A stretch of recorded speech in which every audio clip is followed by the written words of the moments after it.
الله جل جلاله قد أفرد العليا له رتل معي. والسلام على سيد الأنبياء والمرسلين وعلى آله وأصحابه أجمعين، أما بعد.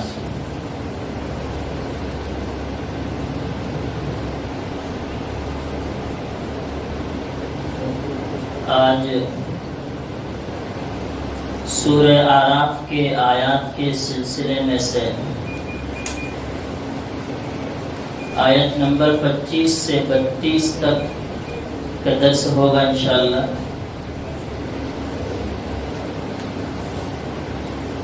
اس صورت میں جو واقعہ کا سلسلہ حضرت آدم و حوا علیہم السلام کا گزرا پیچھے، جس میں شیطان نے ان کو بہکا کر اللہ کے امر کی نافرمانی میں مبتلا کر دیا. ایک خاص درخت جس کے قریب اللہ نے جانے سے روک دیا تھا، منع کیا تھا کہ مت جانا، لیکن شیطان نے بہکا کر پھسلا کر انہیں اس درخت سے قریب کر کے اس سے کھلوا کر اللہ تعالیٰ کی نافرمانی میں مبتلا کر کے جو جنت کا لباس تھا حضرت آدم و حوا کے بدن پر، وہ جوڑا اتروا دیا.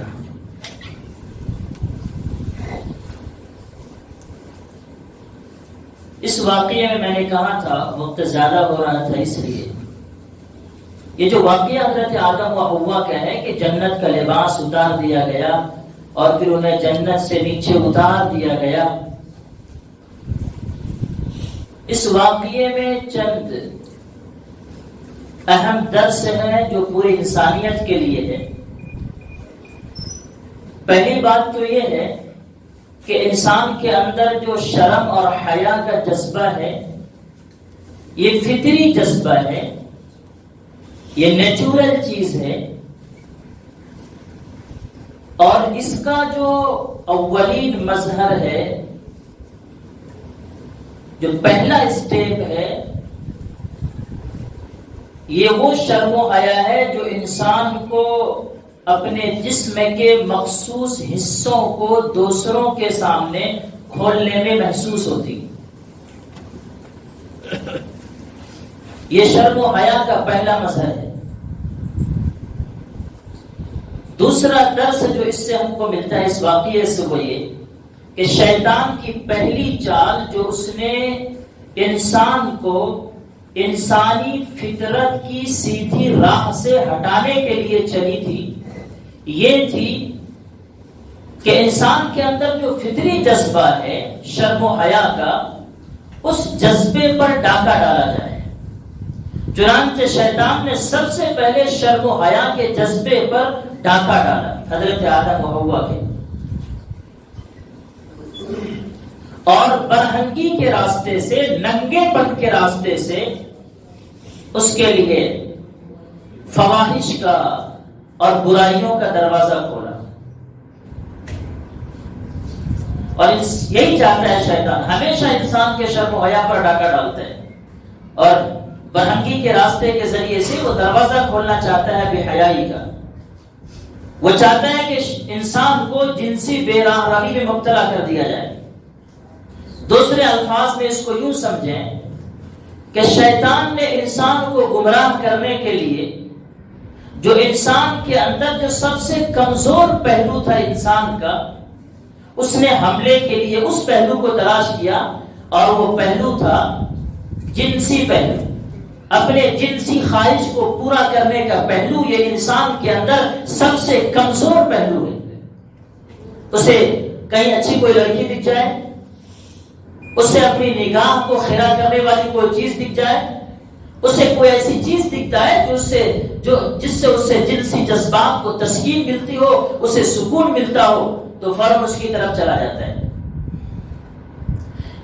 تو یہ جنسی پہلو انسان کے اندر سب سے کمزور پہلو ہے، اور انسان کو بے راہ روی کی طرف لے جانے کے لیے شیطان نے اسی کمزور پہلو کے راستے سے گھس کر کے انسان پر حملہ کیا. حملہ کیا بے راہ کرنے کے لیے. اور شیطان کے جو فالوورز ہیں یہ طریقہ ان کا ہمیشہ رہا ہے. اس لیے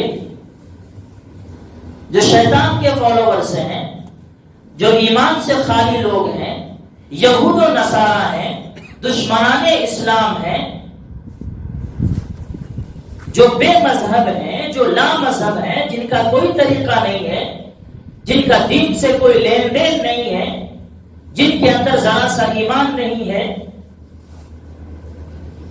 وہ لوگ ہمیشہ ترقی کے لیے عورتوں کو بہانہ کر کے پیش کرتے ہیں. ترقی پر جانے کے لیے ایسی راہ تلاش کرتے ہیں. ان کی ترقی کا کوئی کام عورتوں کو ننگا کر کے سامنے لائے بغیر نہیں ہوتا. بڑے بڑے مالز، شاپنگ پلازاز،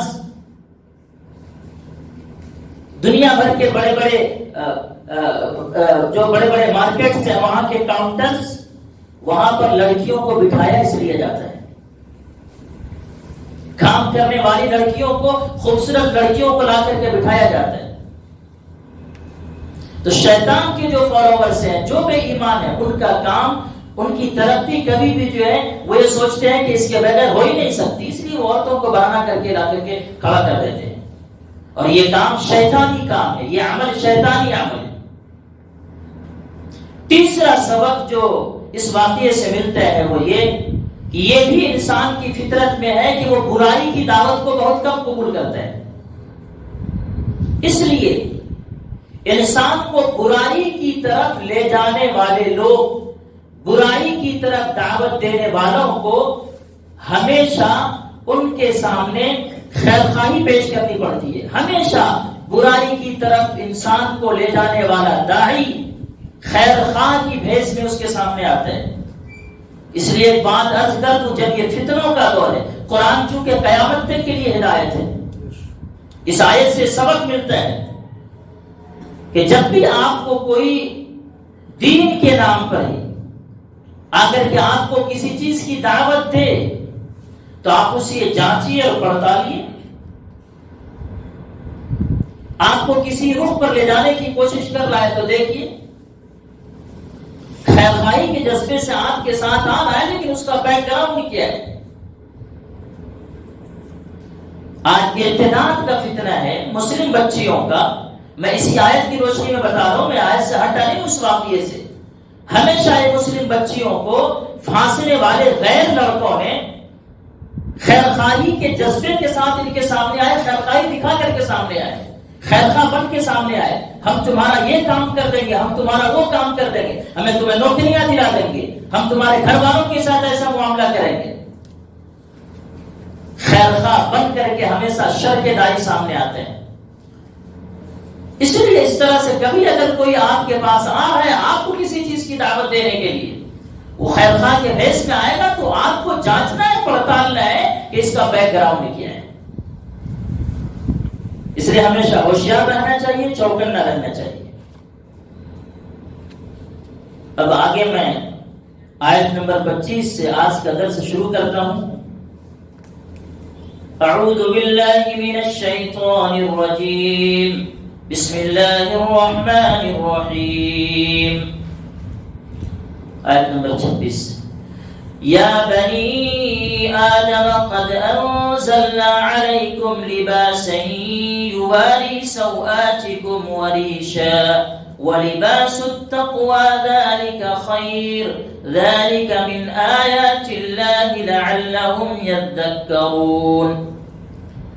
اے آدم کے بیٹوں اور بیٹیوں، ہم نے تمہارے لیے لباس نازل کیا ہے جو تمہارے جسم کے ان حصوں کو چھپا سکے جن کا کھولنا برا ہے، اور جو خوشنمائی کا ذریعہ بھی ہے، اور تقوی کا جو لباس ہے وہ سب سے بہتر ہے. یہ سب اللہ کی نشانیوں کا حصہ ہے جن کا مقصد یہ ہے کہ لوگ سبق حاصل کریں. آیت نمبر 26 سے لے کر 32 تک ان آیات میں اہل عرب کی ایک عجیب و غریب رسم کے پس منظر میں یہ آیات نازل کی گئی، جس کی تفصیل یہ ہے کہ مکہ المکرمہ کے قریب رہنے والے کچھ قبیلے جیسے قریش، یہ ہمس سے کہلاتے تھے، ہمس۔ عرب کے دوسرے تمام قبیلے، چونکہ یہ جو قبیلہ تھا جو ہم سے کہلاتا تھا، یہ قبیلے حرم کی پاسبانی کرتے تھے، نگرانی کرتے تھے، خدمت کرتے تھے۔ حرم کی پاسبانی، نگرانی اور خدمت کرنے کی وجہ سے عرب کے جو دوسرے قبائل تھے وہ ان قبائل کی تعظیم کرتے تھے، ان کی بڑی عزت کرتے تھے، ان کی نگاہ میں بڑے معزز تھے یہ لوگ۔ اسی کا ایک نتیجہ یہ تھا کہ عربوں کے عقیدے کے مطابق کپڑے پہن کر طواف کرنا صرف انہی کا حق تھا۔ دوسرے لوگ کہتے تھے کہ جن کپڑوں میں ہم نے گناہ کیے ہیں، ہم ان کپڑوں کو پہن کر ان کپڑوں کے ساتھ بیت اللہ کا طواف نہیں کر سکتے۔ چنانچہ جب یہ لوگ، عرب کے دوسرے قبائل، جب یہ لوگ طواف کے لیے آتے تھے تو یہ جو قبیلہ ہمس آباد تھا، یہ قبیلہ ہمس کے کسی آدمی سے کپڑا مانگتے، اگر کپڑا مل جاتا تھا تو اس کو لے کر طواف کرتے تھے پہن کر، اور اگر قبیلہ ہمس میں سے کسی کو کسی کا کپڑا نہیں ملا تو پھر وہ بالکل ننگا ہو کر طواف کرتا تھا۔ قرآن کریم کی یہ آیات اس بےہودہ رسم کی تردید کے لیے نازل ہوئی ہیں، اور اللہ تعالیٰ نے ان آیات میں انسان کے لیے ڈریس اور پوشاک کی اہمیت کو بتلایا ہے، اور یہ بھی بتایا گیا ہے کہ لباس کا مقصد کیا ہے۔ اللہ نے بتلایا کہ لباس کا جو مقصد ہے، لباس کا اصل مقصد جسم کا پردہ ہے، اور اسی طرح سے لباس انسان کے لیے زیب و زینت اور خوشنمائی کا ذریعہ ہے۔ ایک اچھے لباس کی، اچھے ڈریس کی خوبی اور صفت یہ ہونی چاہیے کہ وہ دونوں مقصد پورا کرے، اور جس لباس سے پردے کا مقصد حاصل نہ ہو وہ انسانی فطرت کے خلاف ہے۔ لباس کا مقصود پردہ ہے، اور اس سے ساتھ ہی زیب و زینت کی چیز ہے۔ جس لباس سے صرف زیب و زینت حاصل ہوتی ہو، پردے کا مقصد حاصل نہ ہوتا ہو، وہ انسانی فطرت کے خلاف ہے۔ اس لیے آپ خود ڈریس پہنیں، آپ اپنے بچے بچیوں کو ڈریس پہنائیں، اگر اس ڈریس میں صرف اور صرف زیب و زینت دکھائی دیتی ہو، اگر اس سے جسم نہ ڈھکتا ہو اور اس سے پردے کا اہتمام نہ ہوتا ہو، اس میں بے پردگی ہوتی ہو، تو سمجھ لیں کہ آپ لباس استعمال کرا کر کے فطرت انسانی کے خلاف کام کر رہے ہیں، آیات قرآنی کے خلاف کر رہے ہیں۔ اللہ نے لباس کو جس مقصد کے تحت اتارا ہے، آپ اس مقصد کے تحت لباس کا استعمال نہیں کر رہے ہیں۔ اس لیے ہمیشہ ایسا لباس پہنیے اور پہنائیے بچے اور بچیوں کو جس میں پردہ ہوتا ہو اور پردے کا مقصد حاصل ہوتا ہو۔ اسی طرح سے لباس کا جب ذکر آیا تو یہ بات بھی اللہ تعالیٰ نے واضح کر دی کہ جس طرح سے لباس انسان کے ظاہری بدن کی پردہ داری کرتا ہے، اس کو چھپاتا ہے، اسی طرح سے تقوی انسان کو گناہوں سے پاک رکھتا ہے اور اس کے ظاہر اور باطن دونوں کی حفاظت کرتا ہے۔ اس لحاظ سے کہ تقوی انسان کے ظاہر باطن دونوں کی حفاظت کرتا ہے، گناہوں سے پاک صاف رکھتا ہے، تقوی کا لباس بہترین لباس ہے۔ اس لیے ظاہری لباس پہننے کے ساتھ ساتھ انسان کو ہمیشہ یہ فکر رکھنی چاہیے کہ وہ اپنے اندر تقوی پیدا کرے، وہ تقوی کا لباس بھی اوڑھے، وہ تقوی کا لباس بھی پہنے، اللہ کے خوف کا لباس بھی پہنے۔ اس لیے کہ ظاہری لباس سے تو سردی گرمی سے اس کے بدن کی حفاظت ہو گئی، لیکن اگر اس نے تقوی اختیار نہیں کیا تو پھر اندرونی طور پر وہ کھوکھلا ہوگا، گناہوں سے وہ بچ نہیں سکتا ہے، اپنے اندر کو وہ محفوظ نہیں کر سکتا ہے۔ اس لیے اندر کو محفوظ رکھنے کے لیے، اپنے دل کو محفوظ رکھنے کے لیے، گناہوں سے پاک رکھنے کے لیے ظاہری جسم کے لیے جس طرح سے لباس اختیار کرتے ہیں، کپڑوں کا، تقوی کا لباس اختیار کیجیے اپنے اندر کو پاک صاف رکھنے کے لیے۔ اور اسی طرح سے یہ بھی بتلایا گیا ہے اس آیت میں کہ لباس کا پیدا کرنا یہ اللہ تعالیٰ کی قدرت اور حکمت کی نشانیوں میں سے ایک نشانی ہے۔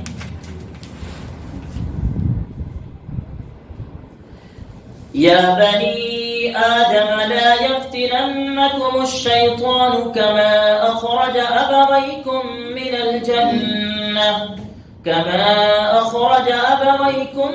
الجنة ينزع عنهما لباسهما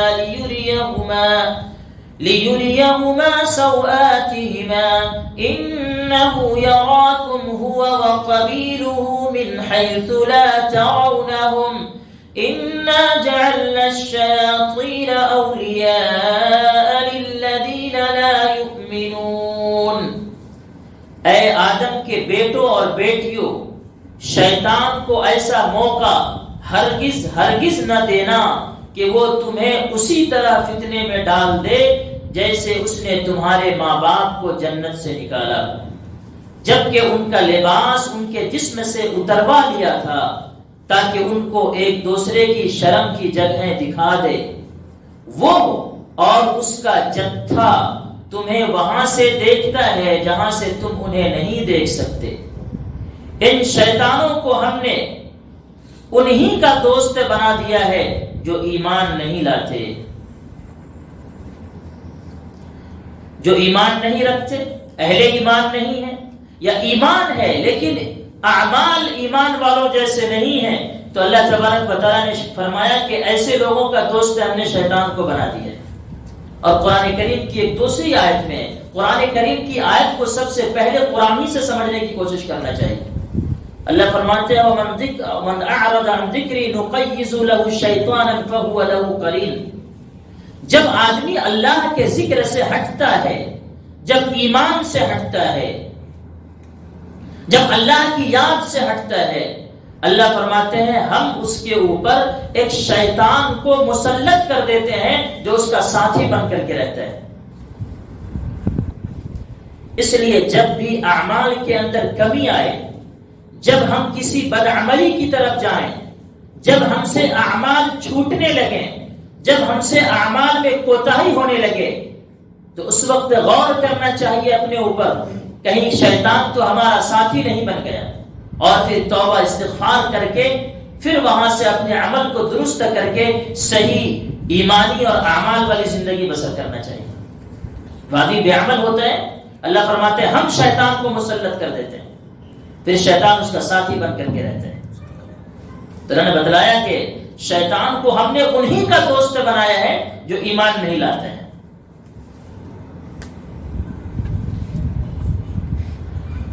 وَإِذَا فَعَلُوا فَاحِشَةً قَالُوا وَجَدْنَا عَلَيْهَا آبَاءَنَا وَاللَّهُ أَمَرَنَا بِهَا قُلْ إِنَّ اللَّهَ لَا يَأْمُرُ بِالْفَحْشَاءِ أَتَقُولُونَ عَلَى اللَّهِ مَا لَا تَعْلَمُونَ۔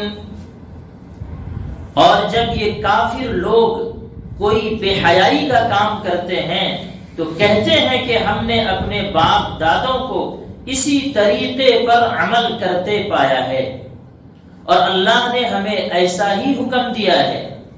تم ان سے کہو کہ اللہ بے حیائی کا حکم نہیں دیا کرتا، کیا تم وہ باتیں اللہ کے نام لگاتے ہو جن کا تمہیں ذرا علم نہیں؟ اس آیت میں اسی برے رسم کی طرف اشارہ ہے جو یہ لوگ ننگے ہو کر کے بیت اللہ کا طواف کرتے تھے۔ چونکہ یہ رسم برسوں سے چلی آ رہی تھی، اور جب ان سے کہا گیا کہ ننگے ہو کر طواف مت کرو تو انہوں نے اس پر یہ دلیل پیش کی کہ ہمارے باپ دادا چونکہ ایسا ہی کرتے چلے آ رہے ہیں، جب ایسا ہی باپ دادا کرتے چلے آ رہے ہیں اس سے معلوم ہوتا ہے کہ اللہ کا حکم بھی یہی ہوگا، اس لیے تو باپ دادا کرتے چلے آئے ہیں، ورنہ ایسا کیسے ہوتا؟ اللہ کا حکم یہی اور اللہ کو یہی پسند ہے۔ انہوں نے اس پر یہ دلیل پیش کی کہ اس لیے ہم جو ایسا کیا کرتے ہیں. تو اللہ تعالیٰ نے بتلایا کہ دیکھو یہ بے حیائی کا کام ہے. شرمگاہ کا چھپانا انسان کی فطرت میں ہے. آدم و حوا کو پیدا کیا تو جسم پر لباس دیا، اور اللہ تعالیٰ جو ہے بے حیائی کا حکم نہیں دیا کرتا. تم باپ دادوں کی دلیل پیش کرتے ہو، جن باتوں کا تمہیں علم نہیں ہے ان باتوں کو اللہ کی طرف منسوب مت کیا کرو. اور اللہ ایسے بے حیائی کا حکم کیسے دے سکتا ہے؟ قل امر ربی بالقسط وَأَقِيمُوا وُجُوهَكُمْ عِنْدَ كُلِّ مَسْجِدٍ وَادْعُوهُ مُخْلِصِينَ لَهُ الدِّينَ كَمَا بَدَأَكُمْ تَعُودُونَ.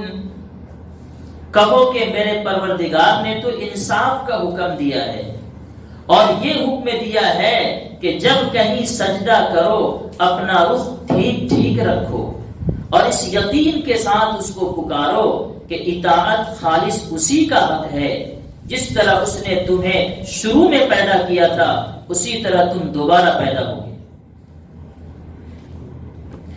اس آیت میں جو انصاف کا حکم، انصاف کے بارے میں کہا گیا کہ اے نبی آپ ان اہل مکہ سے کہہ دیجئے کہ میرے پروردگار نے تو انصاف کا حکم دیا ہے.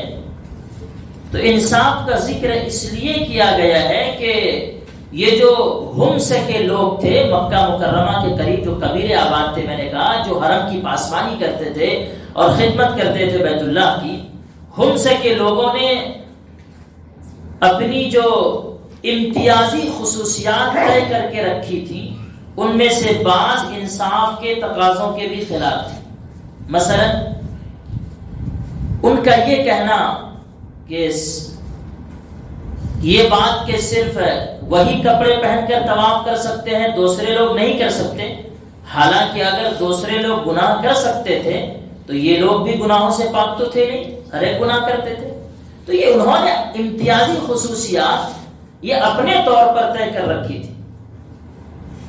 اللہ کی طرف سے کوئی حکم نہیں تھا. اللہ پاک تو انصاف کا حکم دیتا ہے. تو کپڑے پہن کر طواف کرنا سب کے لیے. تم جو یہ بات پیش کر رہے ہو بے سر و پا بات ہے، بے دلیل بات ہے، بے جوڑ بات ہے.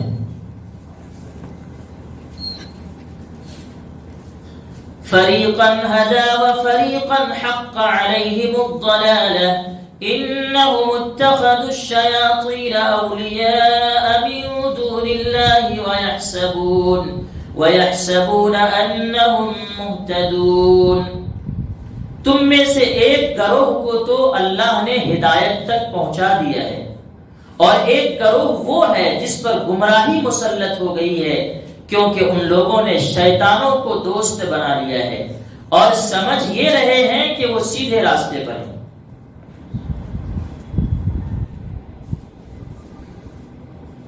یا بنی آدم خذوا زینتکم عند کل مسجد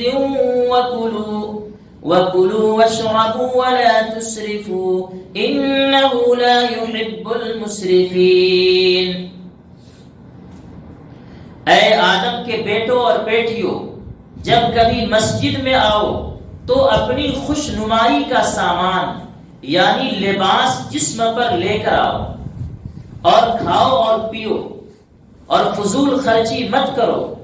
یاد رکھو کہ اللہ فضول خرچ لوگوں کو پسند نہیں کرتا.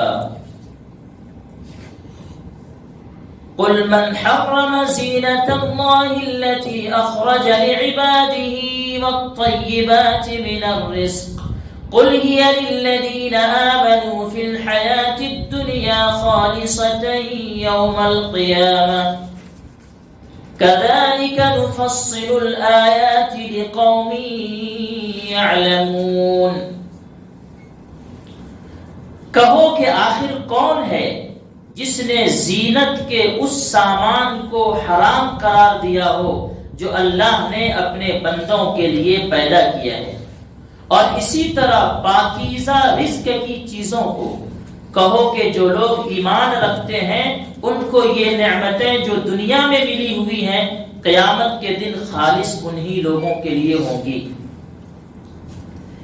یہ عرب کے جو قبائل تھے انہوں نے جس طرح سے طواف کے وقت میں کپڑے پہننے کو حرام سمجھا ہوا تھا، ننگے طواف کرتے تھے، اسی طرح سے جاہلیت کے لوگوں نے بہت سی غذاؤں کو بغیر کسی وجہ کے اپنے اوپر حرام قرار دے دیا تھا. اس تفصیل کا یہاں موقع نہیں. سورہ انعام کی جب تفسیر ہوگی تو انشاءاللہ تفصیل کے ساتھ وہاں پر اس موضوع پر گفتگو کروں گا کہ کن غذاؤں کو عربوں نے اپنے اوپر حرام قرار دے دیا تھا. اسی طرح سے یہ جو ہمسے کے لوگ تھے، ہمسے کے قبائل جو مکہ مکرمہ کے پاس آباد تھے، کئی قبیلے تھے، ان کو ہمسے کہا جاتا تھا. میں یہ بتا دوں کہ ان کو ہمسے کیوں کہا جاتا تھا. اصل میں ہمسے کے معنی ہوتے ہیں سختی کے.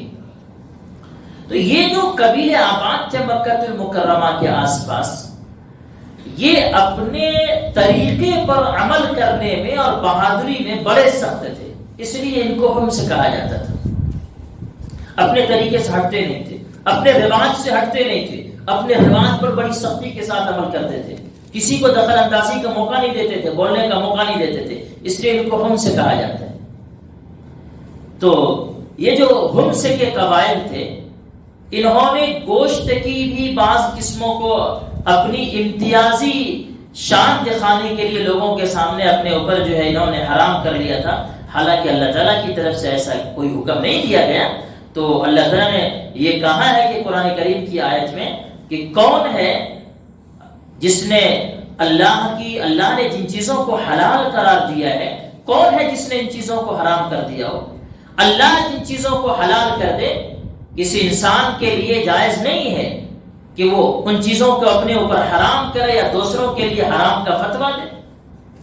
اللہ نے جن چیزوں کو حلال کیا ہے اس کو حرام قرار دینے کا، اور جن چیزوں کو حرام کیا ہے اس کو حلال قرار دینے کا کسی کو کوئی اختیار نہیں ہے. یہ اختیار تو صرف اور صرف اللہ تبارک و تعالیٰ کو. اپنی ذات سے کسی چیز کو حرام قرار نہیں دیا جا سکتا، اپنی ذات سے کسی حرام چیز کو حرام قرار نہیں دیا جا سکتا. آج لوگ بہت سی چیزوں کے اندر شوشے تلاش کرتے ہیں اور پہلو تلاش کرتے ہیں اور ادھر جاتے ہیں ادھر جاتے ہیں. اللہ نے جن چیزوں کو کہہ دیا کہ یہ حرام ہے اس کو جائز قرار دینے کے لیے جگہ جگہ لوگوں کے پاس جا کر کے پہلو اختیار کیا کرتے ہیں. اور کوئی ان کو کچھ بتا دیتا ہے، ان کو کہیں سے کوئی چیز مل جاتی ہے تو کہتے ہیں ہم نے فلاں سے پوچھا تھا، اب یہ تو چیز ہمارے لیے حلال ہو گئی. جب اللہ نے حرام کیا ہے تو کسی انسان کو کیا اختیار ہے کہ وہ اس کو حرام کر دے، یا اللہ نے حرام کیا ہے تو وہ اس کو حلال قرار دے دے. اللہ فرماتے ہیں ہماری حرام کی ہوئی چیزوں کو حلال قرار دینے، حلال کی ہوئی چیزوں کو حرام قرار دینے کا اختیار کسی کو بھی نہیں. اور پھر اسی طرح سے قرآن کریم کی اس آیت میں کفار مکہ کے ایک بات کا جواب بھی ہے. کفار مکہ یہ کہا کرتے تھے کہ اگر اللہ تعالیٰ کو ہمارا موجودہ طریقہ پسند نہیں ہے تو اللہ تعالیٰ ہمیں روزی کیوں دے رہا ہے. وہ لوگ کھاتے پیتے لوگ تھے، خوشحال تھے. تو جب اللہ کے رسول صلی اللہ علیہ وسلم کے سامنے یہ چیز رکھی کہ دیکھو اللہ نے اس کو حرام قرار دیا، اس کو حرام سمجھو، حلال قرار دیا، حلال کرو، یہ تمہارا طریقہ غلط ہے، تو وہ یہ کہتے تھے کہ اگر ہم اچھا نہیں کرتے تھے تو اللہ ہماری روزی روک نہیں دیتا، اللہ ہم کو پریشان نہیں کر دیتا. ہم خوشحال ہیں، کھاتے پیتے ہیں.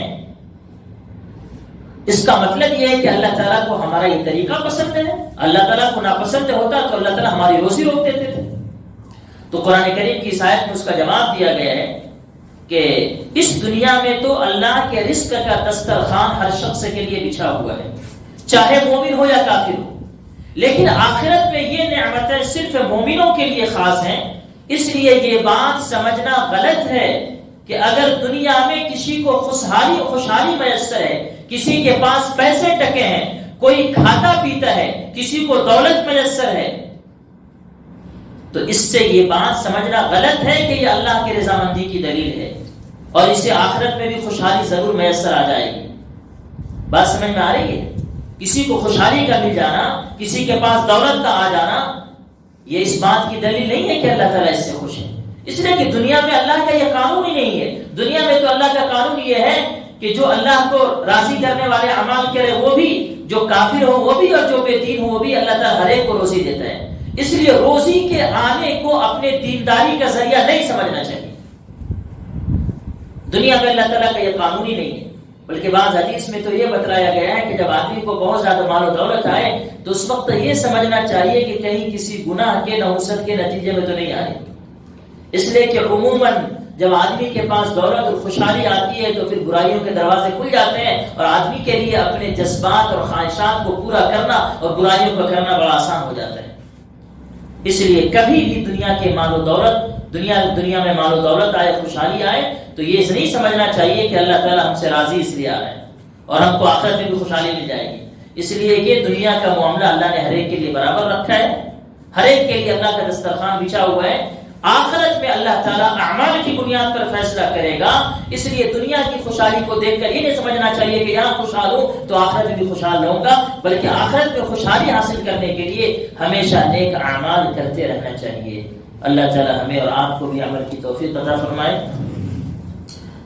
درس یہاں ہوتا ہے، ایک گزارش یہ بھی کروں گا کہ لائیو ٹیلی کاسٹ اس کو تو کرتے ہیں، مستورات سنیں، ترغیب دیجیے کہ سنا کریں، اور گھر میں بھی یہ کوشش کریں کہ آپ جو ہے کوئی گھر میں بھی شروع کریں کہ کم سے کم ترجمہ تو پڑھیں، لوگوں میں اس کا رواج ہو کہ قرآن کریم کا ترجمہ پڑھیں تاکہ فائدہ ہو اس کا، اور جہاں پر کوئی ایسی چیز لگتی ہے کہ ہمیں پوچھنا چاہیے، سمجھنا چاہیے تفسیر کیا ہے، کیا مطلب ہے، تو وہاں آ کر کے پوچھ سکتے ہیں، پوچھیے ہم سے آ کے انشاءاللہ ہم آپ کی رہنمائی کریں گے۔